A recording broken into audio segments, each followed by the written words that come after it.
नमस्कार। कैसे हैं आप सब लोग? सब ठीक ठाक चल रहा है ना?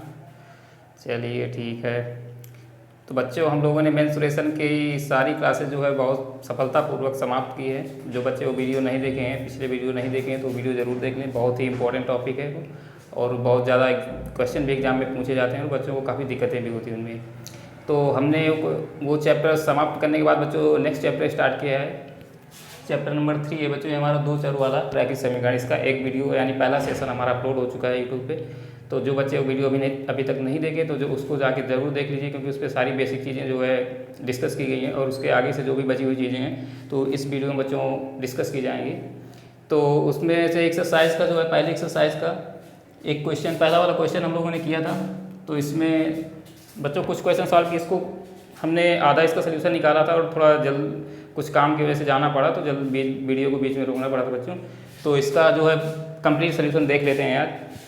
तो हमने जो है इसका एक पहला वाले का समीकरण बनाया था और उसका जो है ग्राफ भी बनाया था बच्चों, और उसका जो दूसरा कंडीशन दी गई थी, तो ये जो बचा हुआ था बच्चों, इसको भी आज डिस्कस कर लेंगे, थोड़ा और डीप में समझ लेंगे।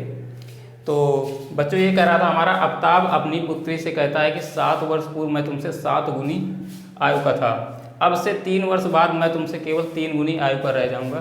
तो इस स्थिति को बीजगणितीय एवं ग्राफीय रूप में व्यक्त कीजिए। बच्चों ये क्वेश्चन तो मैं डिटेल में आपको बता ही दिया था, ये कंडीशन आपको मैंने समझा दी थी कि ये क्या कह रहा है। तो अगर जो बच्चे पिछला वीडियो जब वो देखोगे आप, तो उसमें आपको समझ में आ जाएगा। इसमें ज़्यादा कुछ बताने की जरूरत नहीं, लेकिन फिर भी मैं आपको बता दे रहा हूँ। तो आपको करना क्या है, सबसे पहले तो हमको यहाँ पे जो है आफ्ताब और उसकी पुत्री की आयु मानेंगे। हमको नहीं पता तो कुछ भी उनकी आयु मान लेंगे, XY PQ AB कुछ भी मान लेंगे। और वो आयु हमारी कैसी होगी बच्चों? वर्तमान आयु, करंट आयु को मानेंगे बच्चों। हमें आगे पीछे की बात वो बाद में हम एडजस्ट कर लेंगे। हम मानेंगे अभी की उनकी जो आयु है वो XY AB जो भी आपको मानना है मान सकते हैं। तो हमने यहाँ पे मान लिया कि माना आफ्ताब की आयु हम मान लेते हैं X वर्ष से बच्चों, यानी कि वर्तमान आयु। माना आफ्ताब की वर्तमान आयु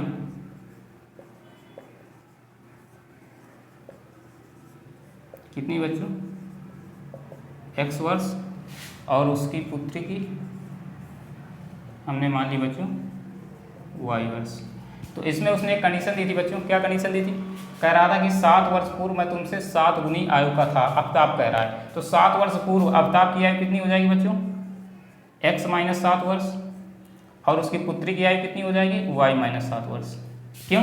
अभी X है, X और Y है, तो 7 वर्ष पहले की बात कर रहा है, यानी 7 वर्ष पहले उनकी आयु 7 वर्ष कम रही होगी। जितनी भी आज आयु है, सपोज अगर उनकी आफ्ताब की आयु हम मान लेते हैं बच्चों की अगर 50 वर्ष रही होगी, तो 7 वर्ष पहले की अगर बात करेंगे तो कितनी होगी? 43 वर्ष रही होगी, यानी कि 7 वर्ष कम हो गई 50 में से। तो वही चीज़, तो यहाँ पे हमने वर्तमान आयु उनकी X और Y मानी है, तो इनकी बच्चों 7 वर्ष पूर्व की आयु जो होगी हमारी, वो 7 वर्ष कम हो जाएगी दोनों की। अब कह रहा है जो आफ्ताब है, यानी कि ये हमारा जो आफ्ताब है, ये उसकी डॉटर है। तो कह रहा है बच्चों ये जो आफ्ताब है ये अपनी डॉटर से 7 गुनी आयु का था। सपोज अगर ये हमारा 10 वर्ष की थी डॉटर, तो ये 7 गुना यानी कि 70 वर्ष का रहा होगा, मान लेते हैं ऐसा, मतलब समझा रहा हूँ मैं आपको, ऐसा है नहीं, पता नहीं कितने वर्ष के रहे होंगे। तो बच्चों अगर ये कल्पना करेंगे, अगर ये 10 वर्ष की रही होगी तो कितना? ये 7 गुना 70 वर्ष का रहा होगा, मतलब कि ये 7 गुना है, ये जो भी है उसका 7 गुना है बाप। तो अगर हमको इन दोनों को बराबर करना है बच्चों, तो इसमें हम 7 से मल्टीप्लाई कर देंगे तो दोनों बराबर हो जाएंगे, नहीं बराबर होंगे। अब जो इसकी आयु है उसकी पुत्री की, वही इसकी पिता की भी हो जाएगी। पहले पिता की 7 गुनी ज़्यादा थी, 7 गुनी ज़्यादा थी, तो हम पुत्री वाले में हमने 7 से गुणा कर दिया, तो अब पिता पुत्री दोनों बराबर हो गए बच्चों। ये जो आपस में बराबर हो गई, तो यहाँ से बच्चों हम एक बीजगणितीय समीकरण बना देंगे। क्या बन जाएगा बच्चों हमारा? ये x minus 7 equal to 7y minus 49। तो बच्चों बन जाएगा x minus 7y equal to, ये 7y इधर आएगा, ये माइनस का 7 उधर जाएगा तो प्लस में हो जाएगा। तो माइनस के 49 में प्लस का 7 घटेगा बच्चों, तो माइनस का 42 बच जाएगा। ये हमारा आया पहला इक्वेशन, यानी पहली कंडीशन की। कल बच्चों यहाँ तक हमने डिस्कस किया था, इसके आगे वाली कंडीशन जो है छूट गई थी, तो जरा उसको भी देख लेंगे। दूसरी कंडीशन क्या कह रहा है बच्चों हमारी? ये दूसरी कंडीशन क्या कह रहा है? कह रहा है बाद में जो है, अब से 3 वर्ष बाद मैं तुमसे केवल 3 गुनी आयु का रह जाऊंगा। अब बाद की बात कर रहा है बच्चों, किसकी बात कर रहा है? 3 वर्ष बाद की बात कर रहा है। तो 3 वर्ष बाद की जब हम बात करेंगे, तो 3 वर्ष बाद आफ्ताब की आयु कितनी हो जाएगी x प्लस 3 और उसकी पुत्री की आयु कितनी हो जाएगी बच्चों y प्लस 3। बाद की बात कर रहा है। अगर आज आप 10 साल के हैं या 15 साल के हैं तो 3 वर्ष बाद आप कितने के हो जाएंगे, 13 साल के हो जाएंगे या 18 साल के हो जाएंगे, नहीं हो जाएंगे। अगर 10 साल के हैं तो 13 साल के हो जाएंगे, 15 साल के हैं तो 18 साल के हो जाएंगे, 20 साल के हैं तो 23 साल के हो जाएंगे। तो वही 3 वर्ष बाद की बात कर रहे हैं बच्चों। तो यानी कि 3 साल आयु बढ़ जाएगी, तो बढ़ जाएगी तो हमने 3 साल ऐड कर दी। अब ये जो एज हो गई दोनों की, ये 3 वर्ष बाद की आयु हो गई बच्चों। तो बच्चों अब क्या कह रहा है कि अब से 3 वर्ष बाद मैं तुमसे केवल 3 गुनी आयु पर रह जाऊंगा। अब 3 वर्ष बाद जो मेरी एज होगी वो केवल और केवल 3 गुनी थी। 7 वर्ष पहले जो थी वो 7 गुनी थी, लेकिन 3 वर्ष बाद केवल और केवल 3 गुनी रहेगी। तो अब जो ये आयु है हमारी, अब जो ये आफ्ताब की आयु है बच्चों, ये केवल 3 गुनी है। तो अब अगर हम इनको इन दोनों को बराबर करना है तो 3 से ही मल्टीप्लाई कर देंगे तो बराबर हो जाएंगे। पुत्री में हम 3 से मल्टीप्लाई कर देंगे तो अब ये दोनों आपस में बराबर हो जाएंगे। तो इस यहाँ से बच्चों जो हमारा समीकरण बनेगा, क्या बनेगा, x प्लस 3 इक्वल टू हमारा क्या हो जाएगा बच्चों 3y प्लस 9। तो बच्चों बन जाएगा हमारा x minus 3y equal to, ये 3 उधर जाएगा तो 9 में से 3 घट जाएगा बच्चों, तो हमारा बचेगा कितना 6। तो ये आ गया बच्चों हमारा दूसरा बीजगणितीय क्वेश्चन। इतनी बात तो आपको समझ में आई गई होगी। तो बच्चों ये दोनों जो हो गए हमारे बीजगणितीय रूप हो गए, ये जो है इस सवाल के बीजगणितीय रूप हो गए। क्या हो गए बच्चों, बीजगणितीय रूप। अब कह रहा है इनका हमको ग्राफीय रूप ही बताना है, इनका ग्राफीय रूप बताना है बच्चों।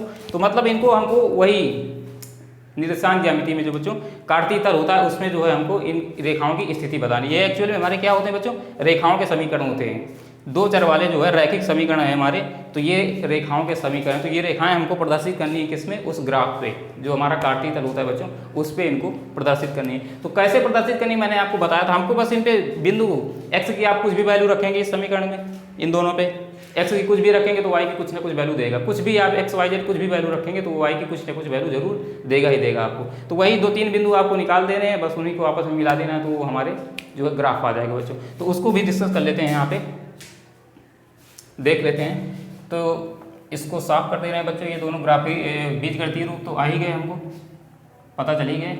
अब जो है इनका ग्राफीय रूप भी देख लेते हैं, क्या हो जाएगा बच्चों हमारा।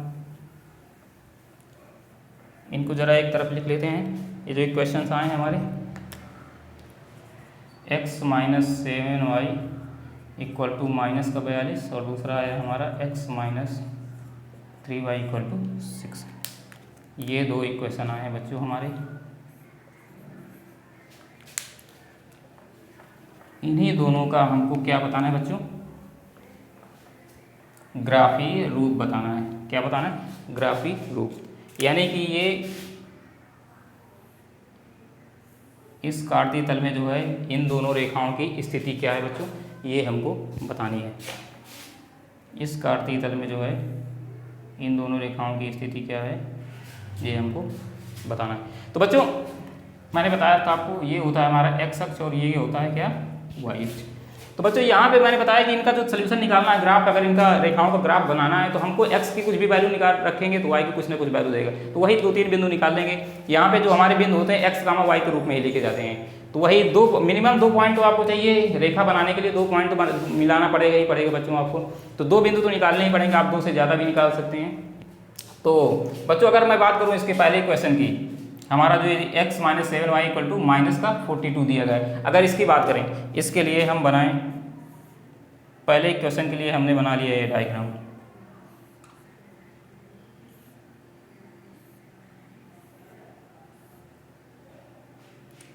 ये बच्चों हमारा x और ये है y।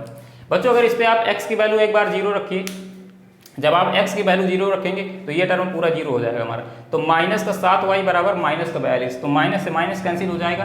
तो 7y बराबर 42, तो 7 से y को काट देंगे, 7 से 42 को काट देंगे बच्चों, तो क्या आ जाएगा 7 छंग 42, यानी कि y की वैल्यू 6 आ जाएगी। 7 छंग 42, यानी x बराबर जब हमने 0 रखा तो y बराबर हमारा कितना आ गया बच्चों 6। दूसरा यहाँ पे आप x की वैल्यू कुछ भी आप अपने हिसाब से कुछ भी इमेजिन कर सकते हैं, कुछ भी रख सकते हैं बच्चों। x की वैल्यू अगर आप 7 रख देंगे यहाँ पे, तो ये हमारा 7 रखेंगे। ऐसी कोई वैल्यू रखेगी जिससे मतलब कि बच्चों दशमलव में ना आए, बटा में ना आए, मतलब कि बराबर बराबर कट जाए पूरा हमारा। 1 2 3 4 5 माइनस 1 2 माइनस 2 माइनस 6 ऐसे करके वैल्यू आ जाए हमारे। तो जो पूर्णांक में जो है वैल्यू आए तो आपको जो है ग्राफ बनाने में थोड़ा आसानी होगी। तो आप अगर यहाँ पे 7 रख देंगे, x की वैल्यू अगर आप 7 रख देंगे बच्चों यहाँ पे, तो ये हमारा 7 उधर जाएगा कितना इधर प्लस का 7 है, उधर माइनस का 7 हो जाएगा बच्चों। तो माइनस का 7 और माइनस का 7 मिल 42 मिलकर कितना हो जाएगा बच्चों? माइनस का 49, माइनस के 49 यानी कि माइनस का 49, और ये माइनस से माइनस कैंसिल हो जाएगा। ये बच्चों ऐसा हो जाएगा, मैं एक बार थोड़ा लिख के बता दे रहा हूँ आपको। ये ऐसे हो जाएगा -7 इक्वल टू माइनस का 42। तो ये हमारा बच्चों क्या हो जाएगा? ये माइनस का 7 उधर जाएगा, तो माइनस का 7y बराबर, ये माइनस वाला 7 इधर आया तो प्लस में हो जाएगा।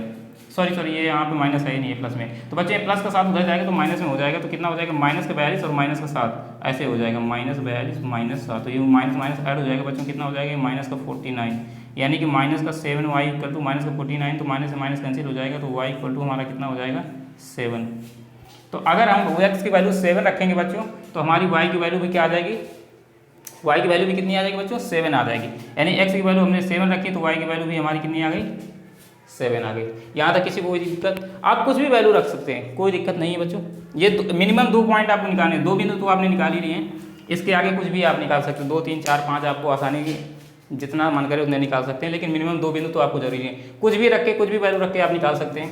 आप यहाँ पे -7 भी रख सकते हैं बच्चों। यहाँ पे अगर -7 रखेंगे, x की वैल्यू -7 सपोज आपने रख दिया, x की वैल्यू जब आप -7 रख देंगे तो क्या आ जाएगा हमारा? -7 -7y इक्वल टू माइनस का 42। ये माइनस जाएगा उधर प्लस में हो जाएगा, तो -7y बराबर माइनस के 42 में प्लस का 7 घट जाएगा, तो कितना हो जाएगा?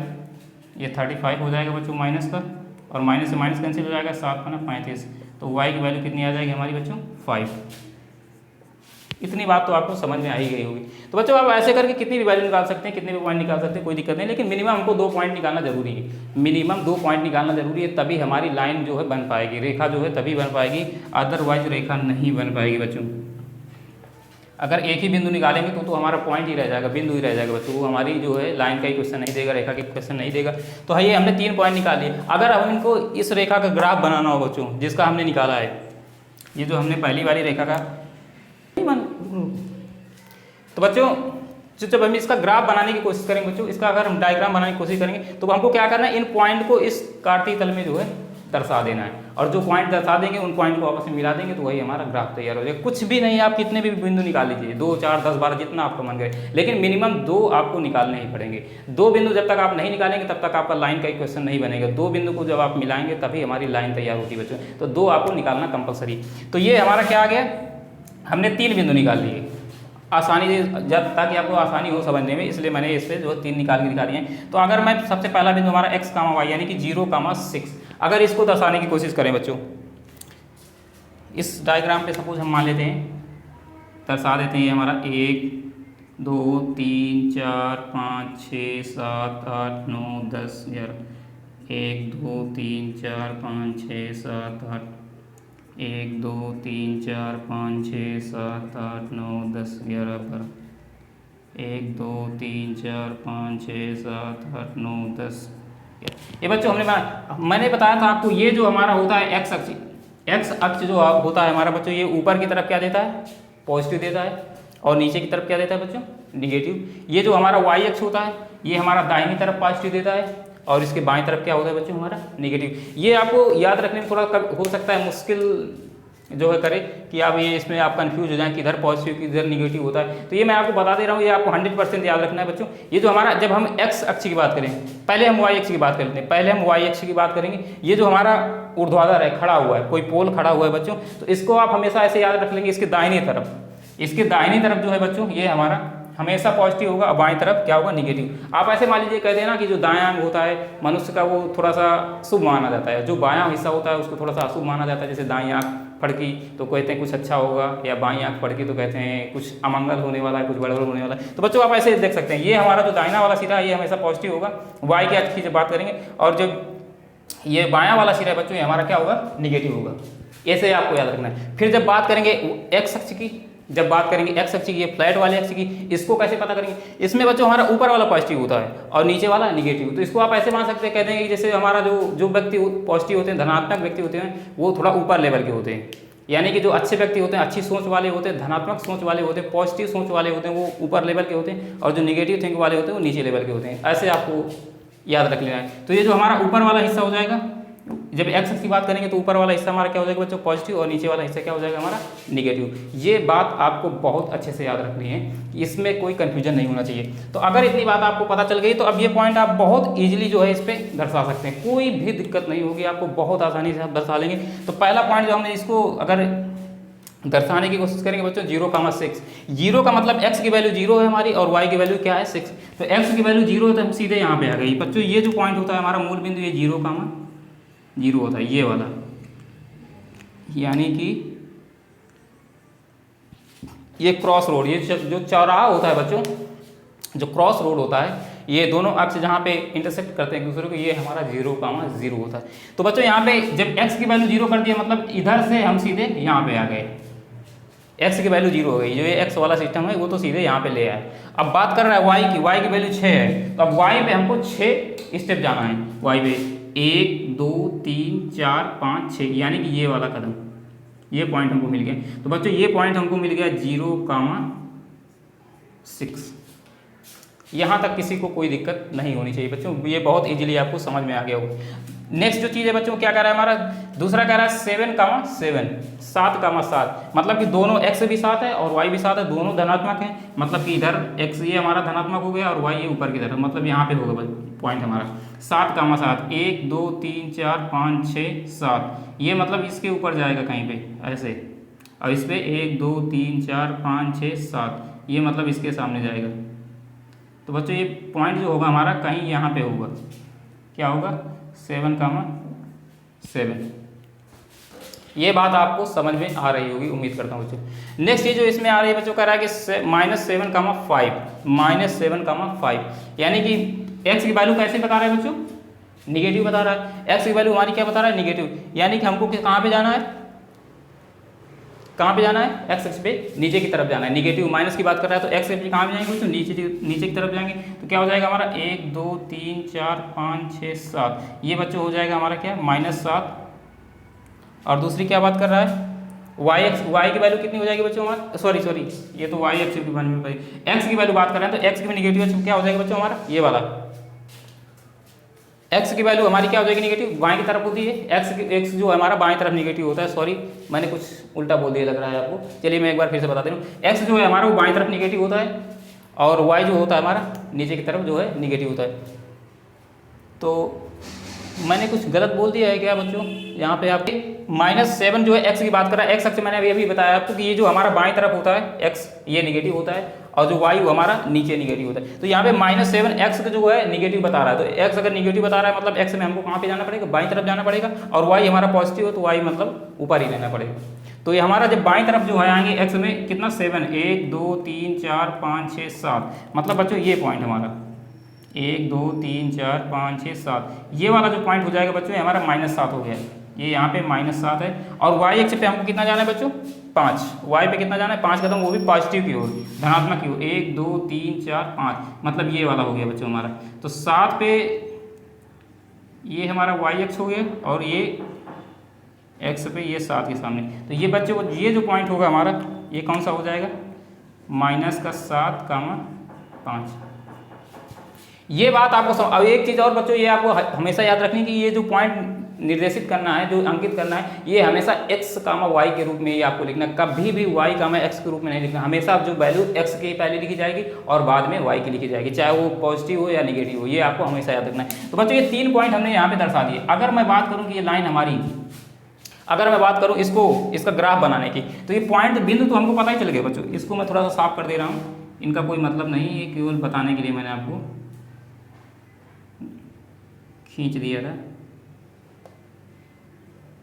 तो बच्चों ये तीनों बिंदु हमको पता चल गए।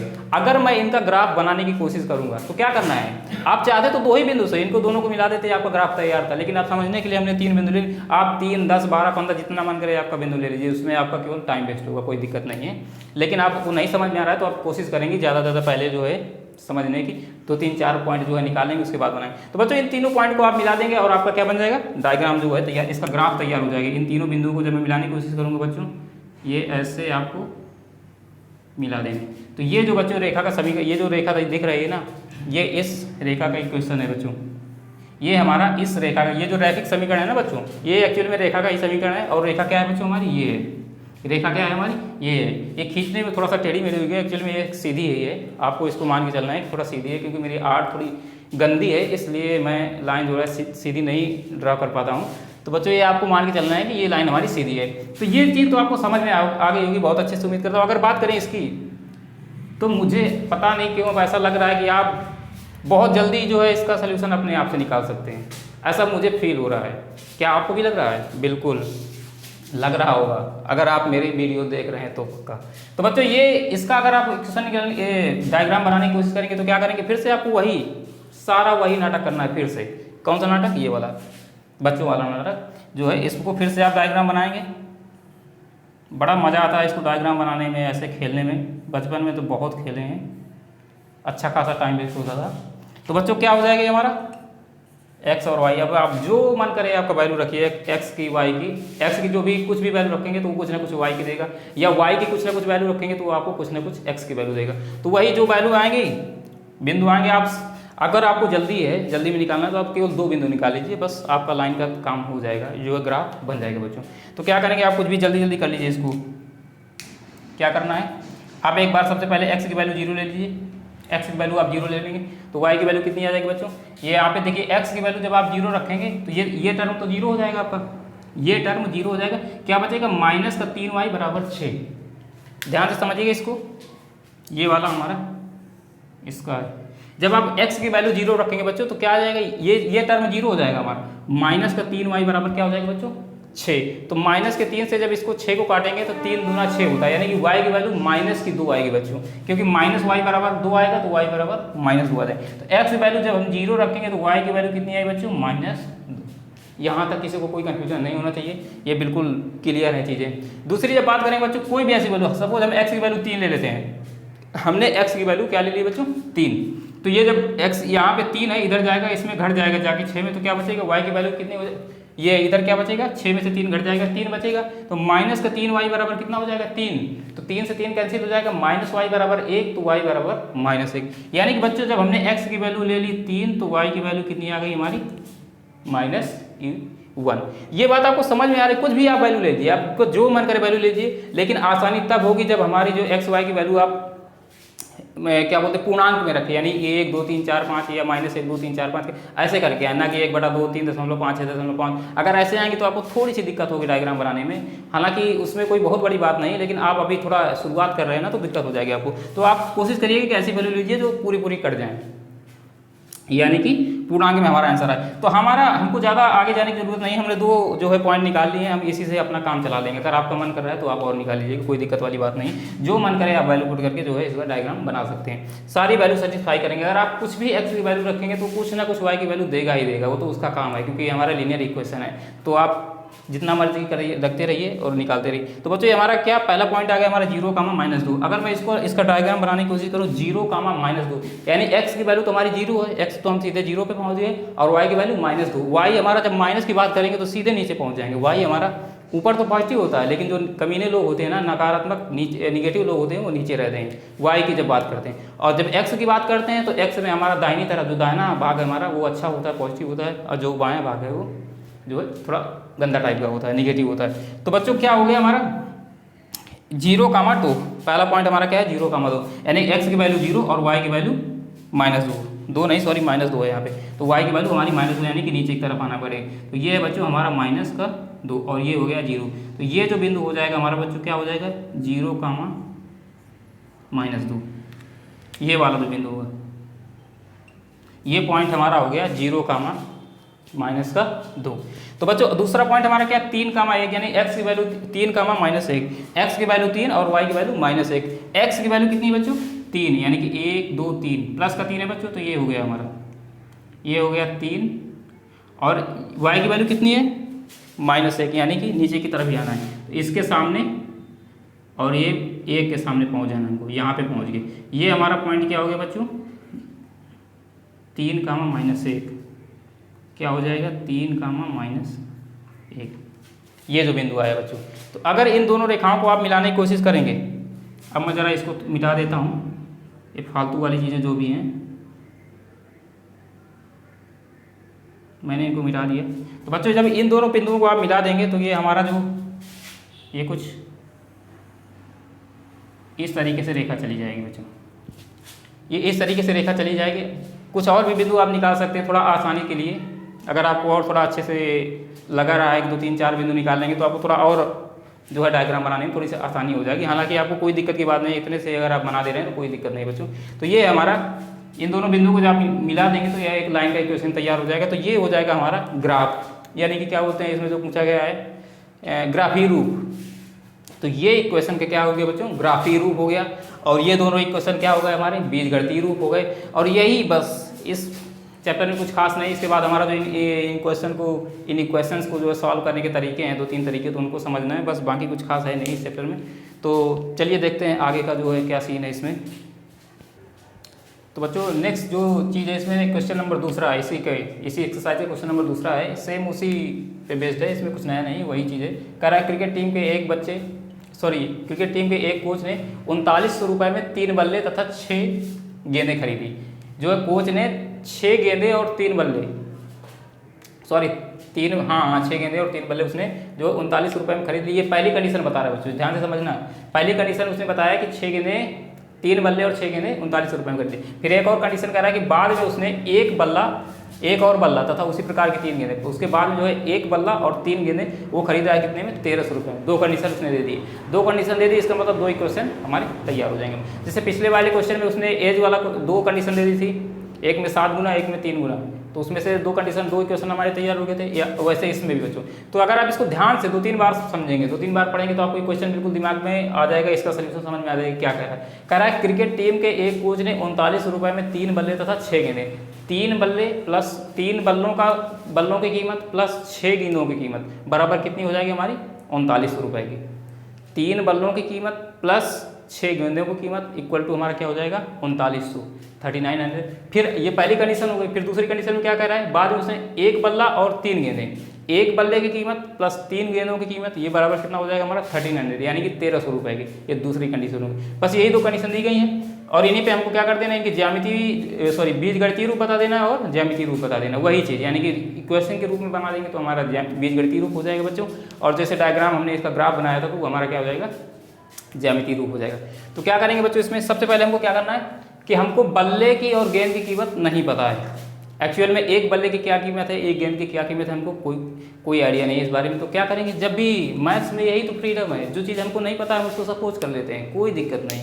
तो सपोज करने में हमको कोई परेशानी नहीं बच्चों। तो हमने मान लिया कि जो है एक बल्ले की कीमत माना क्या माना, एक बल्ले की जो कीमत है बच्चों, एक बल्ले का मूल्य मान लेते हैं। एक बल्ले का मूल्य कितना मान लिया बच्चों हमने, x रुपये, और जो है एक गेंद का मूल्य हमने मान लिया कितना, y रुपये। इसमें तो कोई दिक्कत वाली बात है ही नहीं, मानने में कोई दिक्कत है ही नहीं बच्चों।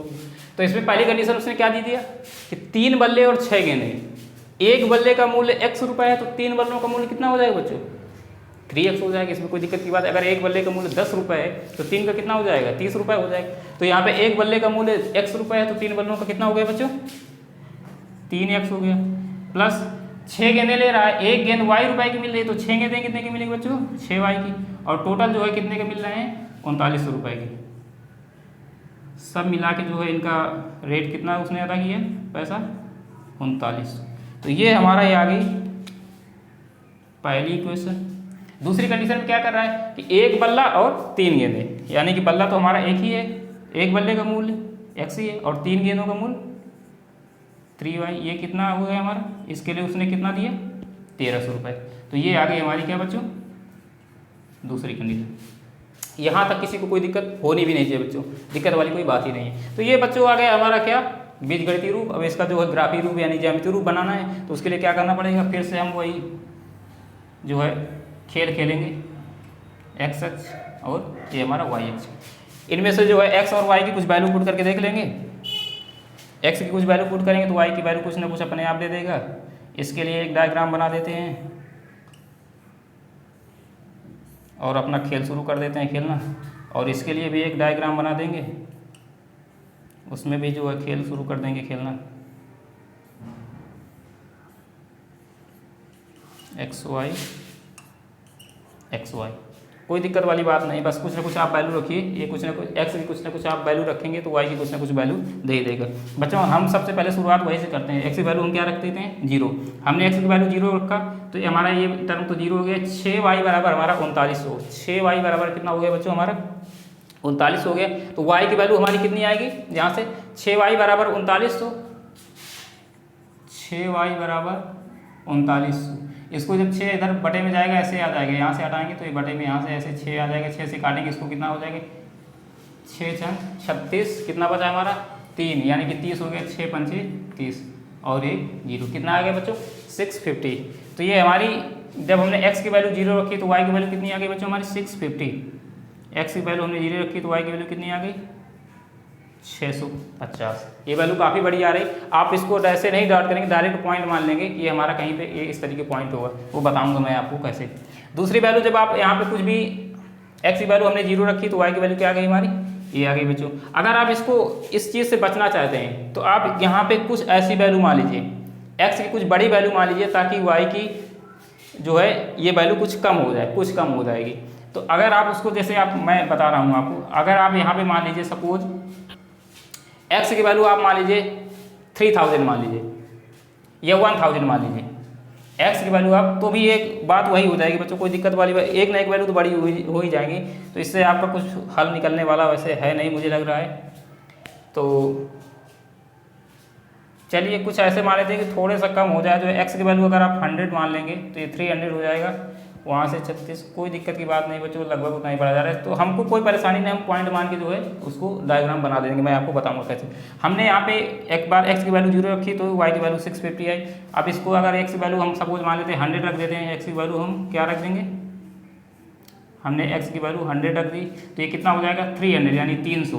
3900 में 300 घटेगा कितना आएगा 3600, और 3600 में जब 6 से भाग देंगे तो कितना आ जाएगा 600। तो y की वैल्यू हमारी कितनी आ जाएगी बच्चों 600। यहाँ तक किसी को कोई दिक्कत? ऐसे ही आप कुछ भी पुट करके यहाँ भी देख सकते हैं, आगे कोई और वैल्यू पुट करेंगे तो x की कुछ और वैल्यू पुट करेंगे तो y की कुछ और वैल्यू आ जाएगी। हमको ज़्यादा निकालने की क्या जरूरत है बच्चों, हमको तो बस 2 पॉइंट मिला देने और जो है डायग्राम तैयार हो जाएगा। तो हम क्या करेंगे, हमने मान ली पहला इक्वेशन है, पहला पॉइंट है हमारा क्या 0,650। तो मैंने x की वैल्यू तो 0 है, y की वैल्यू कितनी है हमारी 650। हम मान लिया यहाँ पे कहीं पे आ रहा है 650, तो ये हमारा पॉइंट हो जाएगा 0,650। हमने ऐसे मान लिया बच्चों, ये हमारा बिंदु हो गया 650। लेकिन अभी तो ये हमारा एक बिंदु है, दूसरा पॉइंट हमारा क्या है, अगर x की वैल्यू 100 रखेंगे तो y की वैल्यू कितनी होगी 600। अगर हम x को सपोज मान लेते हैं कि 100 हमारा यहाँ पे कहीं पे आ रहा है बच्चों, हमने मान लिया कि 100 यहाँ पे कहीं पे आ रहा है, तो जो है y की वैल्यू कितनी दे रहा है 600। मतलब कि y की वैल्यू सपोज इससे 650 से कुछ नीचे यहाँ पे ऐसे दे देगा, इसके सामने ऐसे ऐसे करके ये पॉइंट दे देगा। हमने मान लिया सपोज कि 100,600। अब जरा इसको मिटा देते हैं ऐसे। तो बच्चों बस हमको ये पता चल गया कि जो रेखा है इन दोनों बिंदुओं से होकर जाएगी, इन दोनों जब बिंदुओं को मिलाएंगे आप तो ये रेखा तैयार हो जाएगी हमारी। अगर आप इसको ऐसे मिला देंगे तो बस ये हमारा ग्राफीय रूप जो है रेखा का तैयार हो गया। आप कहीं से भी आप कितने भी पॉइंट निकालिए 10, 20, 50, 100, 1000 कोई मतलब नहीं उनका, वो सब इसी रेखा पे ही आएंगे। वो पॉइंट कोई यहाँ पे होगा, कोई यहाँ पे होगा, कोई यहाँ पे होगा, कोई यहाँ पे होगा, वो सारे के सारे बिंदु कहाँ पे होंगे बच्चों इसी रेखा पे भी आएंगे। इसी रेखा पे सारे के सारे बिंदु इसी रेखा पे आएंगे। आप कितने भी निकालिए, कोई यहाँ पे आएगा, कोई यहाँ पे आएगा, कोई यहाँ पे आएगा, तो क्या मतलब हमको 2 निकाल के उनको मिला देना है, आगे बढ़ा देंगे तो वही हमारी जो है रेखा का जो है लाइन का डायग्राम बन जाएगा। तो बच्चों हमको ज़्यादा निकालने की जरूरत नहीं, आप चाहें तो निकाल सकते हैं, कोई दिक्कत नहीं। अगर कोई दूसरा पॉइंट निकालेंगे सपोज यहाँ पे आ जाएगा, यहाँ पे आ जाएगा या यहाँ पे आ जाएगा, क्या करेंगे इतना निकालेंगे। नेक्स्ट चीज़ अगर इसकी बात करेंगे, दूसरे वाले क्वेश्चन की बात करेंगे, इस पर अगर x की वैल्यू आप 0 रखेंगे, x की वैल्यू 0 रखेंगे तो 3y बराबर 1300। तो बच्चों यहाँ पे देखो दिक्कत होगी, यहाँ पे हम x की वैल्यू अगर 0 रखेंगे तो हमको थोड़ी सी परेशानी होगी, ये हमारा बटा में आ जाएगा। क्या आ जाएगा बच्चों बटा में आ जाएगा, क्योंकि 3 हमारा जो है 13 से नहीं कट रहा है। तो हम इसको क्या कर देते हैं ऐसी वैल्यू रख देते हैं, x की वैल्यू हम यहाँ पे क्या रख देते हैं 100, यानी x की वैल्यू क्या रख देंगे बच्चों यहाँ पे 100 रख दिए। 100 उधर कट गया 1200, तो 3 से जब कटेगा 1200 तो y की वैल्यू कितनी आ जाएगी हमारी 400। 1200 में जब 3 से भाग देंगे तो बच्चों क्या आ जाएगा हमारा 400। ये आपको समझ में आ रहा होगा, नहीं समझ में आया तो मैं बता दे रहा हूँ क्या हो जाएगा बच्चों हमारा। ये हमने x की वैल्यू 100 रखी 100, तो 100 उधर घट गया कितना, ये 1300 में 100 घट गया कितना बचा बच्चों 1200, यानी कि 3y बराबर 1200, 3 से इसको काटेंगे तो कितना आएगा 400, यानी कि x की वैल्यू हमने रखी 100 तो y की वैल्यू कितनी आ गई 400। दूसरा भी बिंदु निकाल लेते हैं कोई बच्चों। यहाँ पे हम सपोज y की वैल्यू अगर 0 कर दें, हम यहाँ पे अगर y की वैल्यू 0 कर देंगे तो x की वैल्यू कितनी आ जाएगी 1300। हमने y की वैल्यू 0 कर दी तो x की वैल्यू कितनी आ गई बच्चों 1300। बहुत आसानी से जो है ये चीज़ें निकलें, ज़्यादा आपको निकालने की ज़रूरत नहीं है। तो बस यही दोनों पॉइंट आप उस पर दर्शा दीजिए और जो है लाइन को मिला देंगे तो ये हमारा डायग्राम जो है तैयार, इसका ज्यामितीय रूप तैयार हो जाएगा। ये पहला हमारा क्या 100, 400 हमने मान लिया इस पॉइंट पे x की वैल्यू भी 100 है और y की वैल्यू 400, सब दोनों पॉजिटिव है। x हमारा हमने मान लिया ये हमारा 100 और y हमने मान लिया यहाँ पे 400। इसके सामने ये यहाँ पे कहीं पे आ रहा है 100, 400। हमने माना कि ये जो हमारा बिंदु आया बच्चों ये आया 100, 400। दूसरा बिंदु क्या कह रहा है कि 1300, 0, यानी x की वैल्यू कितनी है 1300 और y की वैल्यू कितनी है बच्चों 0। y हमारा कहाँ पे आ गया x अक्ष पे आ गया है बच्चों, यहीं पे x अक्ष पे आ गया है। तो y की वैल्यू हम क्या कर देंगे 0, y की वैल्यू 0 कर देंगे तो वो x अक्ष पे आ जाएगा और वह x की वैल्यू कितनी है हमारी 1300। तो हमने मान लिया ये हो गया बच्चों हमारा 1300, 0 और वो बिंदु है हमारा हमने मान लिया बच्चों सपोज ये है। तो हमारी जो दूसरी लाइन बच्चों होके जाएगी वो कुछ इस तरीके से होके जाएगी, इन दोनों बिंदुओं से ऐसे ये हो जाएगी बच्चों हमारी दूसरी लाइन। बच्चों ये हमारा जो दूसरी वाले इस वाली रेखा का जो इस वाली लाइन का जो डायग्राम होगा, जो ज्यामितीय रूप होगा, ग्राफी रूप होगा, वो ये सेकंड वाली लाइन हो जाएगी, ये पहले वाली लाइन होगी, ये दूसरी वाली लाइन होगी। तो बच्चों ये जो ग्राफ तैयार हुआ है हमारा ये इन दोनों इक्वेशन का ग्राफ होगा, यानी इस क्वेश्चन का। तो इस क्वेश्चन का हमको दोनों चीज़ें पता चल गई। ये दोनों तो हमारे क्या हो गए बच्चों, ये दोनों हमारे क्या हो गए बीजगणितीय रूप हो गए, ये दोनों इक्वेशन, और ये हमारा क्या हो गया ज्यामितीय रूप हो गया। तो बच्चों ये था इसका सुपर सॉल्यूशन इस क्वेश्चन का। उम्मीद करता हूँ आपको समझ में आएगा। सुपर सॉल्यूशन क्यों हुआ बच्चों, क्योंकि इसमें सारी चीज़ें मैंने बहुत ही डिटेल में बताई आपको, सारी चीज़ें क्या बताई डिटेल में, और उम्मीद करता हूँ आपको जो है समझ में भी आया होगा बहुत अच्छे से। आप इसको 2-3 बार 4 बार प्रैक्टिस करिएगा तो ये बहुत मतलब जल्दी से आपको समझ में आने लगेगा वैल्यू कैसे पुट करनी है आपको, और कैसे ये जो है यहाँ पे डायग्राम इसको फाइंड करना है। तो इसको आप प्रैक्टिस जरूर करिएगा। तो देखते हैं इसका नेक्स्ट क्वेश्चन क्या है बच्चों। तो बच्चों ये है हमारा इस एक्सरसाइज का नेक्स्ट क्वेश्चन और लास्ट क्वेश्चन। क्वेश्चन नंबर 3 क्या कर रहा है 2 kg सेब और 1 kg अंगूर का मूल्य किसी दिन 160 रुपये था, 1 महीने बाद 4 kg सेब और 2 kg अंगूर का मूल्य 300 रुपये हो जाता है। तो इस स्थिति को वही करना है, क्या करना है बीजगणितीय तथा ज्यामितीय रूप में जो है बताना है। सेम क्वेश्चन है बच्चों, पिछले 2 क्वेश्चन जो हमने किए हैं सेम ये क्वेश्चन, कुछ नया नहीं। इसमें पहली कंडीशन में 2 kg सेब 1 kg अंगूर का मूल्य 160 कर देना है, और दूसरे वाले में 4 kg सेब और 2 kg अंगूर का मूल्य कितना कर देना है 300 कर देना है। ये 2 इक्वेशन तैयार हो जाएंगे, फिर उनमें x y की वैल्यू पुट करके हमको जो है उसका ग्राफ बना देना है बच्चों, बस और कुछ नहीं। थोड़ा सा मैं हिंट दे दे रहा हूँ, ये क्वेश्चन आप ही को करना है। अगर वो 2 क्वेश्चन पिछले समझ में आए तो ये क्वेश्चन आप बहुत आसानी से कर सकते हैं। तो ये क्वेश्चन आपको जरूर करना है, और जो बच्चे करेंगे उस कमेंट में करके बताएंगे जो है कि हमने इस क्वेश्चन को किया और सॉल्व हुआ है हमसे। तो बच्चों मैं इसमें थोड़ा सा हिंट आपको दे दे रहा हूँ। अगर आप 1 kg सेब हमने माना 1 kg सेब का मूल्य मान लिया कितना हमने x रुपये, और 1 kg अंगूर का मूल्य हमने कितना मान लिया बच्चों y रुपये। ठीक, तो पहली कंडीशन जो हमारी पहली कंडीशन में क्या कह रहा है 2 kg सेब और 1 kg अंगूर कितने 160 रुपये के, यानी कि 2x + y = 160। ये हमारी पहली कंडीशन बन गई। और जो दूसरी बन जाएगी बच्चों हमारी क्या हो जाएगी दूसरी कंडीशन 4 kg सेब और 2 kg अंगूर, यानी कि 4x + 2y बराबर कितना हो गया हमारा बच्चों ये 300 रुपये के हैं। ये हमारी दूसरी कंडीशन। ये बच्चों ये दोनों इक्वेशन जो है हमारे बीजगणितीय रूप हो गया इनका इस क्वेश्चन का। और जब आप इसका ग्राफ बनाएंगे यहाँ पे तो वो हमारा क्या हो जाएगा ज्यामितीय रूप हो जाएगा। आप यहाँ पे x y की वैल्यू पुट करके सेम वही ड्रामा करना है आपको, वही ड्रामा करना है। x y की वैल्यू कुछ भी पुट करें, x की कुछ भी वैल्यू पुट करेंगे तो y की कुछ ना कुछ आएगी। 2 बिंदु इसके लिए निकाल लेंगे और 2 बिंदु आप जो है इसके लिए निकाल लेंगे यूँ करके बच्चों, और जो है उसको वहाँ पे पुट करके आपको पॉइंट को मिला देना है, तो लाइन तैयार हो जाएगी, वही हमारा क्या हो जाएगा ग्राफ। तो बच्चों उम्मीद करता हूँ कि ये टॉपिक जो है ये कॉन्सेप्ट आपको समझ में आया होगा। और अगर समझ में आए, वीडियो अच्छा लगा तो आप वीडियो को ज़्यादा से ज़्यादा शेयर करना है, वीडियो को लाइक करना है। जो लोग अभी तक हमारे चैनल को सब्सक्राइब नहीं किए तो चैनल को ज़रूर सब्सक्राइब कर लें, क्योंकि उससे सारे जो है वीडियो के नोटिफिकेशन आपको मिलते रहेंगे टाइम पे, क्योंकि वीडियो कंटिन्यू आते ही रहने बच्चों। और ये हमारा जो सिलेबस है वो बहुत ही नियर टाइम पे जो इसको कंप्लीट करवाएंगे। इसके बाद एक्सरसाइज करवाएंगे, यानी कि क्या बोलते हैं आपका अभ्यास करवाया जाएगा जो है, और अनसॉल्व वगैरह भी सॉल्व करवाए जाएंगे। जो क्वेश्चन इंपॉर्टेंट है उनका सोल्यूशन बहुत डीपली दिया जाएगा, बहुत अच्छे से आपको सारी चीज़ें समझाई जाएंगी, सारा कोर्स करवाया जाएगा। इसके बाद कुछ और सब्जेक्ट भी चलेंगे, अभी तो केवल मैथ्स चल रहा है बच्चों, यानी कि हाई स्कूल का पूरा सिलेबस आपको दिया जाएगा।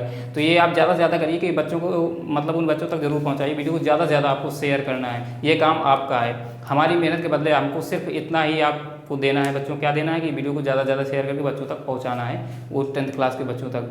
तो मिलते हैं नेक्स्ट वीडियो में जो है नेक्स्ट कॉन्सेप्ट साथ, इसी एक्सरसाइज का, सॉरी इसी जो क्या बोलते हैं ये हमारा चैप्टर है 2 चरों वाला रैखिक समीकरण। तो इसमें अभी ये जो हमारा पहला था ये थोड़ा सा बेसिक था, अब इसमें जो इसका जो मेन हमारा कॉन्सेप्ट है 2 चरों वाले रैखिक समीकरण का सलूशन निकालना, जिनमें हम 2-3 विधियां जो है अप्लाई करेंगे, प्रतिस्थापन विधि, विलोपन विधि और क्या बोलते हैं वज्र गुणन विधि। तो ये तीनों विधियां हमारी अलग अलग कैसे इनको अप्लाई करना है, तो वो अब नेक्स्ट वीडियो में जो है उनको सीखेंगे।